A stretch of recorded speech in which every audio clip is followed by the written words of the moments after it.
Assalamualaikum warahmatullahi wabarakatuh. Para bapak nih, biunge, mae, moe, dan mas bro semuanya, para lovers RSUD Aji Barang alias Aji Barang Hospital Internasional. Kali ini kita sedang memulai program perdana YouTube RSUD Aji Barang diklat dalam program Hits and Hots. Ya, bersama kita yang cukup hot juga dan hit juga di RSUD Aji Barang, inilah Dr. Edward. Oke dok. Nah, bersama Dr. Edward kali ini kita akan banyak mengobrol tentang corona dan permasalahannya di masyarakat. Buat para mas bro sekalian, para lovers Aji Barang Hospital, bahwa kita ketahui dari beberapa omongan teman-teman nih, ceritanya nih, Dr. Edward ini hit sekali dan juga hot. Beliau ini hobinya hobinya sekolah dan dia terkenal pinter, betul nggak dok? Dan juga. Dan ini Dr. Edward ini gelarnya setumpuk nih, coba nih ya, ada namanya udah jelas banget. Ini nih, kalau nggak percaya nih gelarnya nih ya, ini doktor nih, doktor berarti S3 nih dia ya, beliau ini berarti sudah S3. Ada tambahan dia bawa seorang dokter, jadi Dr. Edward Kurnia Setiawan L. Loh, ada gelarnya lagi nih, masih ada tambahannya nih, MM. Dan jangan lupa, beliau juga dalam ahli hukum di dalam bidang kesehatan karena dia mempunyai gelar MHKes. Dan dia juga sebagai seorang dokter spesialis patologi klinik atau SPPK. Dan tambahan lagi, dia masih ada gelar lagi nih, MKes. Nah, ini dok, gelarnya banyak banget ya dok ya. Wah, berapa lama nih dok nggak bosan sekolah dok? Seumur hidup. Seumur hidup dok ya. Oke lah, berarti dia gelarnya begitu banyak ya. Jadi benar-benar beliau ini memang hobi banget untuk sekolah. Dan mungkin nanti tuanya juga di sekolahan ya, karena beliau ini adalah dosen di salah satu fakultas kedokteran negeri yang beken di Jawa Tengah. Di mana dok? Ponegoro. Oh, di Universitas Diponegoro. Kali ini kita akan banyak ngobrol dokter mengenai masalah tentang corona dan permasalahan di masyarakat dokter. Begini dok, banyak masyarakat beranggap sekarang ini dalam menuju new normal ya, istilahnya new normal itu menganggap, walaupun kita sedikit agak telat, sedikit agak flashback nggak apa-apa dokter, bahwa kita itu sebenarnya bagaimana sih sampai diketahui kita itu didiagnosis, sama bahasa kerennya ya, didiagnosis bahwa kita ini menderita sebuah penyakit virus yang kita viral disebut dengan COVID-19 atau corona dok. Ya, jadi COVID-19 itu bisa mengenai kita semua. Oke. Sebagai manusia. Dan sudah dilaporkan tidak hanya manusia, hewan mamalia, anjing. Hewan mamalia kena juga dok? Anjing, kucing itu di luar negeri juga dilaporkan. Kena COVID-19 juga. Nah, kapan manusia itu dikatakan dia didiagnosis COVID? Nah, itu berbagai macam kriteria sesuai dengan Kemenkes. Banyak peraturan Kemenkes yang sudah berganti-ganti juga sampai saat ini. Yang terakhir ini sampai membuat galau kita juga ya, jadi diagnosisnya dan bagaimana. Yang pertama itu orang pasti sakit. COVID itu dengan keadaan sakit. Sakit ya, jadi harus ada sakitnya dulu ya. Sakitnya dulu. Namanya dengan sakit gejala pernapasan. Bisa dengan gejala yang paling ringan itu batuk pilek. Batuk pilek minimal itu ya, minimal ya. Jadi kalau ada orang batuk pilek kita perlu waspada dong. Hati-hati. Oh iya, oke. Lalu juga selain batuk pilek bisa ada rasa sesek. Nah, sesek ini berarti mulai ada tanda-tanda kelainan di paru yang mulai parah. Oke. Nah, tetapi memang keadaan ini tidak semuanya COVID ya, bisa juga pada orang asma, orang lain. Makanya oleh karena itu harus nanti didiagnosis oleh dokter. Oh, jadi begini, kalau orang batuk pilek, sesek, itu ada kemungkinan ke sana, tapi tidak pasti itu COVID kan dok? Iya, pasti. Oke, nah, selain itu juga yang namanya COVID ini selain pada orang sakit juga diderita oleh orang yang sehat. Wah, ini yang bahaya dok ya? Nah, ini yang bahaya. Ya. Orang sehat ini, kita bugar ya sepertinya bugar. Tapi ternyata mungkin saja kita berdua ini sakit. Oh gitu ya dok ya? Nah, oleh karena itu seperti kita nih, pakai masker. Pakai masker ya? Sesuai peruntukannya mas. Oke.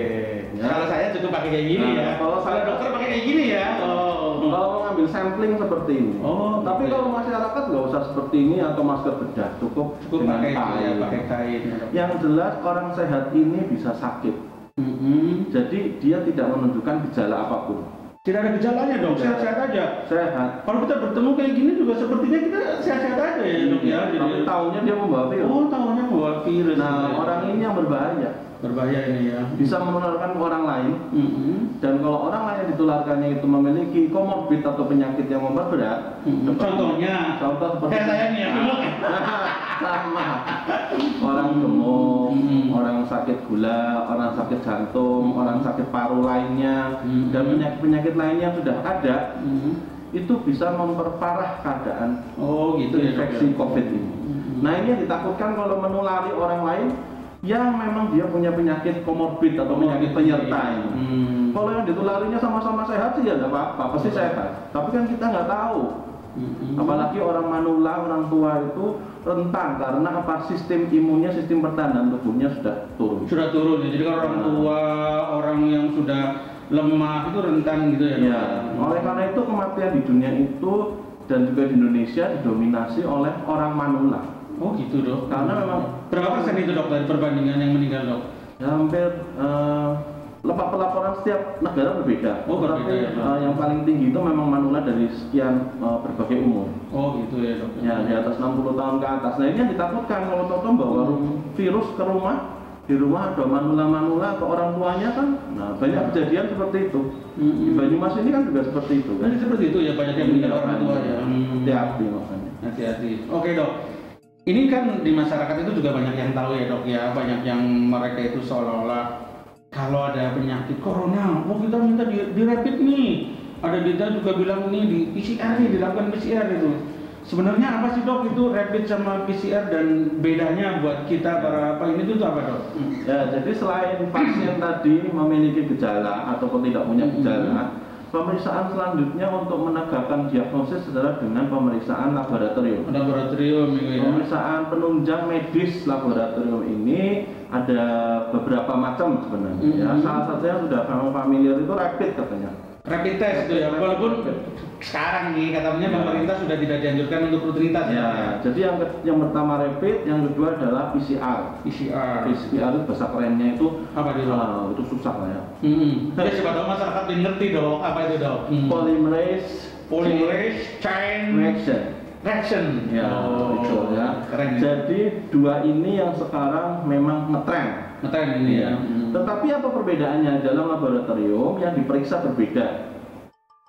Di rapid itu menggunakan yang diperiksa adalah sistem pertahanan tubuh kita atau dengan kata lainnya bahasa kedokterannya antibody. Kalau rapid itu pada antibodinya. Kalau PCR itu adalah antigennya atau gennya si virus. Oh gitu. Bedanya apa nih antigen sama antibody dok? Kalau antigen itu pasti dimiliki oleh si sel asing ini. Oh gitu ya. Kalau antibody ini yang dibentuk oleh manusia kita, tubuh kita. Jadi kalau ada antigen itu hampir dipastikan itu punyanya si virus. Gitu. Iya.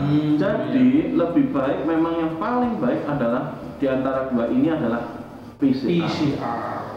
Rapid ini fungsinya adalah bukan diagnosis tetapi screening aja ya dok. Jika rapidnya positif, tidak bisa didiagnosis, tidak bisa dikatakan bahwa dia itu COVID. Belum bisa. Karena banyak kejadian bahwa rapid negatif, ternyata PCR-nya positif. Rapidnya positif, PCR-nya negatif.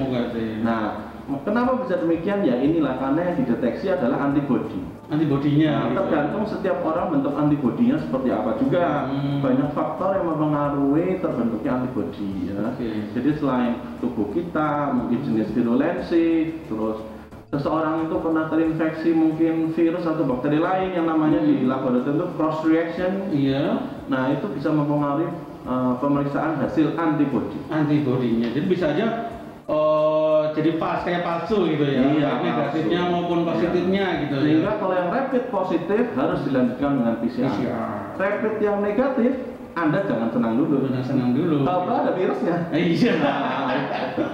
Jadi walaupun rapid negatif jangan bahagia dulu ya. Artinya kita tetap harus waspada gitu. Oke lah dok, saya juga pengen ngerti ya untuk cara ini. Bagaimana sih caranya kita melakukan pemeriksaan? Kalau rapid kan gampang lah ya, tinggal dicus, terus keluar hasilnya. Tapi kalau tata cara kita melakukan pemeriksaan PCR, oleh karena itu para lovers Aji Barang Hospital, kita akan saksikan tata cara bagaimana kita Dr. Edward ini akan melakukan pemeriksaan PCR. Ini dia. Halo, ketemu lagi dengan saya Dr. Edward. Kali ini saya akan melihatkan cara pengambilan swab dari hidung dan dari mulut atau nasofaring dan orofaring. Pertama kita harus memakai APD dulu ya. APD-nya tadi sudah dikatakan bahwa level 3. Tetapi yang dipakai saya ini level 2 ya. APD level 3 itu dipakai kalau kita di ruang isolasi, di mana di situ banyak pasien-pasien yang sudah suspek kuat ataupun terkonfirmasi positif. APD level 3 wajib digunakan. Saat ini saya menggunakan level 2, di mana menggunakan gaun saja, yang penting tertutup dan menggunakan masker serta nanti face shield ini. Level 2 dipakai apabila kita memang tidak harus bertemu dengan orang yang sudah suspek kuat ataupun yang terkonfirmasi. Kita mulai saja ya untuk pengambilannya.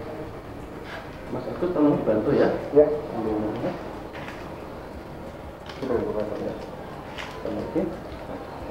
Baiklah Bu, sekarang saya akan mengambil sampel.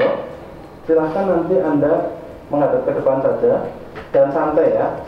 Pertama akan saya ambilkan yang hidung dulu. Oke, nanti akan memasukkan sampai ke dalam, tetapi ditahan dan bernafas seperti biasa. Oke, saya mulai ya. Lihat ke depan saja. Pasien diposisikan menghadap ke depan, jangan di atas, karena kalau dia bersin, keamanan kita droplet jatuhnya ke depan, tidak ke atas mengenai kita. Masuk, saya akan masuk ya.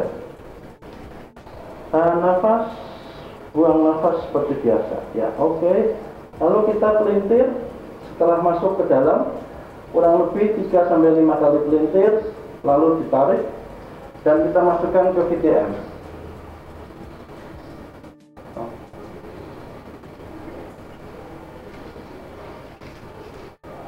Setelah itu kita ambil di bagian mulut sebelah dalam. Silakan membuka mulut sedikit tuh. Menolak atau dibuka saja, agak ke atas sedikit, yang lebar, ya, sip. Kelihatan di daerah mulutnya, dekat anak teka. Prosedur sudah selesai dilakukan ya Bu. Terima kasih atas kedatangannya. Nanti hasilnya bisa ditunggu ataupun menunggu informasi dari rumah sakit. Terima kasih Bu. Lalu kita buang ke tempat infeksius. Jangan lupa untuk setorkan ke alkohol.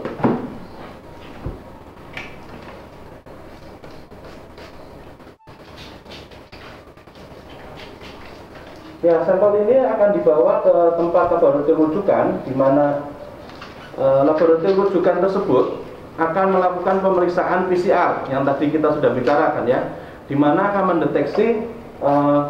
mendeteksi antigen atau sesuatu yang dimiliki oleh virus itu, sehingga diagnosis bisa digunakan untuk pasien. Sekian pengambilannya dari swab nasofaring dan orofaring.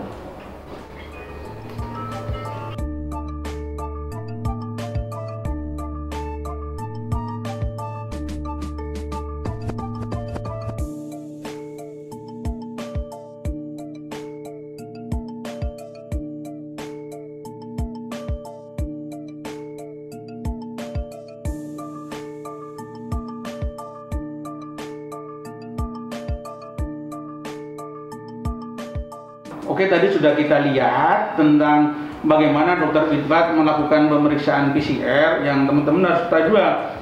Beliau itu akan menggunakan APD lengkap. Kalau di medis dikatakan APD level 3 ya dok ya. Iya kan dok, APD level 3 dia akan lengkap. Tapi